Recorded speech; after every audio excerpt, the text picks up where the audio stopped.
क्या रूस, चाइना और इंडिया के दरमियान ताल्लुकात बेहतर कराने में कोई किरदार अदा कर सकता है या अच्छा नहीं? जी, ऐसे है। तो चाइना कह रहा है let's be friends in uniform. Military exchanges और विजिट, शायद कल जॉइंट एक्सरसाइजेस भी। लेकिन भारत जो है वो रुक कर देख रहा है, कॉशस के साथ। लेकिन सवाल ये है कि क्या गलवान के बाद वो भरोसा पॉसिबल है चाइना के ऊपर, और क्या एक जो 100 बिलियन ट्रेड के बदले ब्लड मेमोरी भुला दी जाएगी।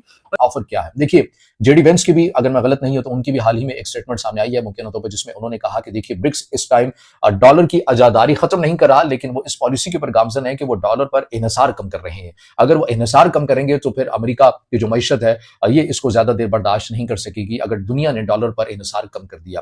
लेकिन हम चाहेंगे कि भारत, जो कि इस खिते के अंदर हमारा तस्वीराती पार्टनर भी है और ब्रिक्स का एक अहम रुकन भी है, एक स्टेक होल्डर भी है, हम कोशिश ये करेंगे कि ब्रिक्स के अंदर अगर कोई ऐसी पॉलिसी बनती है या उसके ऊपर तेजी से पेशरफ की बात की जाती है कि हमने हर गुजरते दिन के साथ, महीनों के साथ, साल के साथ डॉलर पर इन्हिसार कम करना है, तो हम भारत के जरिए ड्राइव करके इस पॉलिसी, जो ब्रिक्स वाली जो पॉलिसी है, हम इसके अंदर किसी हद तक ताखिरी हरबे भी इस्तेमाल कर सकते हैं। कि रूस और चाइना की कोशिश है कि इंडिया को साथ लिया जाए और एक 3 मेंबर स्टेट्स का एक ग्रुप बनाया जाए। उसकी जिक्र हमने पहले भी किया था। जी रिक। जी हाँ। जब एलएसी पर चाइनीज ट्रूप्स अभी भी प्री गलवान पोजीशन पर वापस नहीं गए हैं, तो डिफेंस कॉपरेशन का मतलब क्या है? गलवान में 20 इंडियन सोल्जर्स शहीद हुए, वीर गति को प्राप्त हुए। उसके बाद बिना जो जिस तरह से सिचुएशन है, फुल रोल बैक के मिलिट्री हैंडशेक कैसे पॉसिबल है? क्या ये कॉन्फिडेंस बिल्डिंग है या कॉन्फिडेंस कॉम्प्रोमाइज? और उसको किसी तरीके से अमेरिकन कैंप में जाने से रोका जाए। अब अमेरिका की ज़ाहिर कोशिश है ये उस कैंप का हिस्सा ना हो और वो अमेरिकन कैंप और क्वाड का हिस्सा हो। तो इंडिया इस वक्त फंसा हुआ है, उसको समझ नहीं आ रही कि उसने जाना किस तरफ है या नहीं जाना। एक तरफ वो अमेरिका के साथ तल्लुकात रखना चाहते हैं, अच्छे तल्लुकात रखना चाहते हैं, specially on transfer of technology, and very important कि उसके ऊपर जो सैंक्शंस लग रही हैं ऑफ टैरिफ्स।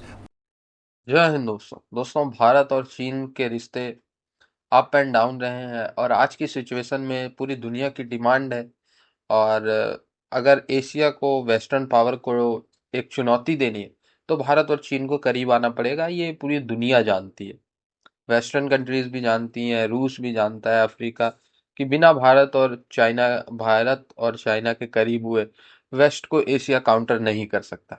बट चाइना ने इनिशिएट भी कर दिया, आरआईसी को चाइना बढ़ावा दे रहा है। साथ ही साथ चाइना ने भारत को ऑफर किया मिलिट्री डोमेन में कोऑपरेशन करने के लिए, हाई लेवल कोऑपरेशन, जिसमें मिलिट्री ऑफिसर्स के एक्सचेंजेस हैं, यानी भारत के जो ऑफिसर्स हैं वो जाके चाइना में जो आर्मी के लोग हैं उनके साथ बातचीत करेंगे और वे ऑफ जो है आर्ट, जो भारतीय आर्मी जिस तरीके से ऑपरेट करती है वो चाइनीज को बताएंगे और सेम जो है चाइना भारत को बताएगा। यानी मिलिट्री विजिट्स होंगे एक दूसरे के साथ ही साथ युद्धाभ्यास और सारी चीजें जो है वो चाइना ने भारत को ऑफर की है एक साथ करने के लिए। पर चाइना की हिस्ट्री ऐसी रही है कि वो धोखा देने में एक नंबर का माहिर है। कई बार भारत के साथ समझौते करके चाइना ने पीछे से छुरा घोंप दिया। सो भारत ने अभी इस बात को होल्ड पे रखा है, डिनाई भी नहीं किया, हाँ भी नहीं किया चाइना की इस पिच को। बट पाकिस्तान काफी ज्यादा परेशान नजर आ रहा है कि अगर ये कोऑपरेशन भारत और चीन के बीच होता है तो पाकिस्तान तो एकदम ही गेम से बाहर हो जाएगा। सो दोस्तों, ये सारी चीजों को लेके भारत और चाइना के बीच रिश्ते अच्छे होने को हो सकते हैं, बट स्टिल भारत जो है चाइना पे भरोसा बिल्कुल भी नहीं कर सकता, क्योंकि जिस तरीके से चाइना का एक पास्ट हिस्ट्री रही है कि वो नेबर्स को तो बहुत तेज धोखा देता है। हालांकि देता तो दुनिया में सभी देशों को, पर नेबर्स को सबसे बड़ा। और 2020 में भी उसने यही किया, गलवान में उन्होंने अटैक किया, जिसके कारण हमारे 20 इंडियन सोल्जर्स मारे गए और 43 चाइनीज सोल्जर मारे गए। अब चाइना चाहता है कि सबसे पहले उसका जो यूनिफिकेशन है, ताइवान के साथ उसका यूनिफिकेशन हो जाए, और इसके लिए वो क्या कर रहा है, ताइवान के ऊपर वो कंटिन्यूअसली अपने प्लेन्स भेजता जा रहा है, अपनी वॉरशिप्स ताइवानी वाटर में भेजता जा रहा है। अब वो चाहता है कि जब वो ताइवान के ऊपर हमला करे, वो भारत के साथ अच्छे संबंध रखना चाहता है। इसके लिए चाइना बोल रहा है कि let us develop closer ties. अब ये क्लोजर टाइज में क्या है, वो बोलते हैं हमारे जनरल्स आपके यहाँ आएंगे, आपके जनरल्स हमारे यहाँ आएंगे, हम कुछ मिलिट्री एक्सरसाइज करेंगे। ठीक है, ये सब ठीक है, बट चाइना ने ऐसे कोई कॉन्फिडेंस बिल्डिंग मेजर दिए ही नहीं है। सबसे पहले तो उनको प्री गलवान पोजीशन में जाना चाहिए। अगर भारत से उनको अच्छे संबंध चाहिए तो अक्साई चीन को उनको वेकेट कर देना चाहिए और भारत को पीओजेके को रिक्लेम करने के लिए भारत का साथ देना चाहिए। Unless and until this two things happen, China पे भरोसा नहीं कर सकते हैं, सांप पे भरोसा कर सकते हैं पर चीनियों पे भरोसा मत करिए, इतना तक बोल देता हूं। और वो जब बोलते हैं तो वो बिल्कुल ही नहीं करेंगे, वो आपके पीठ में छुरा घोंपेंगे। ये उनकी आर्ट ऑफ वॉर, जो उनकी जो बुक है ना, सुन तzu ने लिखी है, उसके अंदर दिया हुआ है। अगर किसी को भी चाइनीज की माइंडसेट अगर उनको समझना है, they should read the art of war. Chinese जी आर वेरी डिसेप्टिव। वो एक तरह से वो लॉन्ग टर्म प्लानिंग करते हैं, डिसेप्टिव प्लानिंग करते हैं, लेयर्ड उनके ऑब्जेक्टिव्स रहते हैं। और आप ये देखिए, चाइना इतना बड़ा प्रोपेगेंडा करता है, उसने उसकी जो प्रोपेगेंडा मशीनरी है वर्ल्ड में कोई मैच नहीं कर सकता। अपने सिविलियंस के ऊपर वो $200 बिलियन खर्चा करता है जस्ट फॉर ट्रैकिंग देम। उसके अलावा वर्ल्ड के जितने भी न्यूज़पेपर आउटलेट्स है, मीडिया आउटलेट्स है, वहां पर उसने इन्वेस्टमेंट कर रखा है चाइनीज प्रोपेगेंडा बढ़ाने के लिए। चाइना चाहता है कि उसका प्रोजेक्शन हो कि वो एक तरह से विश्व में एक तरह से सुपर पावर बनना चाहता है, वो अमेरिका को हराना चाहता है। सबसे बड़ी बात यह है, अभी उसका डायरेक्ट कॉन्फ्रंटेशन अमेरिका के साथ है, क्योंकि ताइवान को कल ही अमेरिका ने $11 बिलियन के उन्होंने अभी उनको वेपन्स बेचे हैं। और मैंने हमेशा बोला है, मिलिटराइजेशन ऑफ साउथ चाइना सी ये हो रहा है रियल टाइम में। और ये 2022 में चालू हो गया था, जब नैन्सी पेलोसी उस समय जो स्पीकर थी यूएसए की, third highest ranking official after the president and vice president, वो विजिट की थी ताइवान। उस समय से ये चाइना के लिए वो रेड लाइन हो गया था। जैसे आप समझ लीजिए भारत के पास वो बांग्लादेश को खड़ा कर रहे हैं, वैसे चाइना के पास ताइवान को खड़ा कर रहा है अमेरिका। और उन्होंने रूस के साथ भी यूक्रेन को खड़ा किया।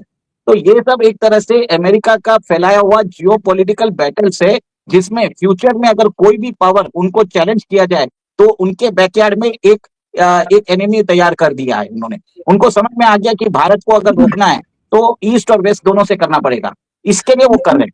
और अब चाइना चाहता है कि वो भी भारत के साथ अच्छे संबंध करे।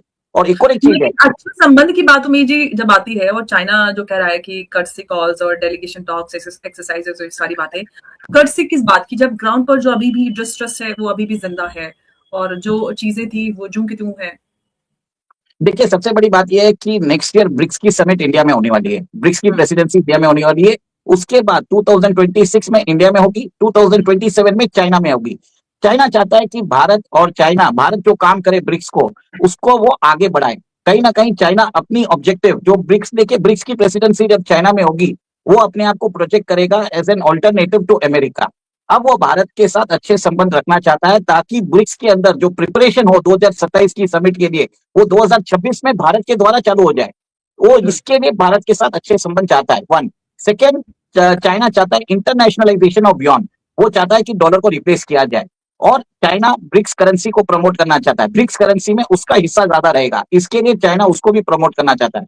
चाइना का एक और एक ऑब्जेक्टिव है कि वो US डॉलर का जो स्विफ्ट सिस्टम या फिर रुकावट भी पैदा करवा सकते हैं भारत के जरिए, ये बात की गई है। अब इसी को आगे बढ़ाते हुए अमेरिकी सदर डोनाल्ड ट्रंप की तरफ से गालिबन हालिया दिनों के अंदर 2 बार भारत के वज़ीर आज़म नरेंद्र मोदी से गुफ्तगू की गई है, टेलीफोनिक गुफ्तगू की गई है। और परवीन साहनी के बकौल यही बात वो ये कर रहे हैं कि अमेरिका आने वाले दिनों के अंदर ये ख्वाहिश रखता है कि तो ब्रिक्स के अंदर भारत अमेरिका के मुफादात का तहफ़्फ़ुज़ करे। और दूसरी बात यह है कि कोर 5 के अंदर अपने आने की दिलचस्पी का इजहार करे और इसको ओके करे, ताकि मामलात को आगे लेकर चलें। अब परवीन साहनी साहब, जाहिर जैसे कि मैंने इब्तिदा के अंदर भी कहा कि उन्होंने ये नहीं कहा कि भारत को ये किरदार एक्सेप्ट करना चाहिए या नहीं करना चाहिए। उन्होंने कहा कि देखना यह है कि भारत के इसके फैसला साज उसके ऊपर क्या फैसला करते हैं। लेकिन इसके साथ जो एक और जो जियोपॉलिटिकल मामलात को भी सरहदी तनाज़ात के साथ जोड़ देते हैं या एक रवायती दुश्मनी की बुनियाद के ऊपर बात कर देते हैं, वो तज्जियाकार, वो मुबस्सरीन भी मौजूद हैं, भारत के अंदर भी मौजूद हैं और जाहिर है पाकिस्तान के अंदर भी मौजूद है। इससे इनकार नहीं किया जा सकता। दोनों साइड के ऊपर शिद्दत पसंदाना हामिल अफराद आपको मिल ही जाते हैं। और बदकिस्मती ये है कि मेन स्ट्रीम मीडिया के अंदर आपको ज्यादातर मिलते भी वही हैं, सिवाय गिने चुने जो हैं उनके अलावा।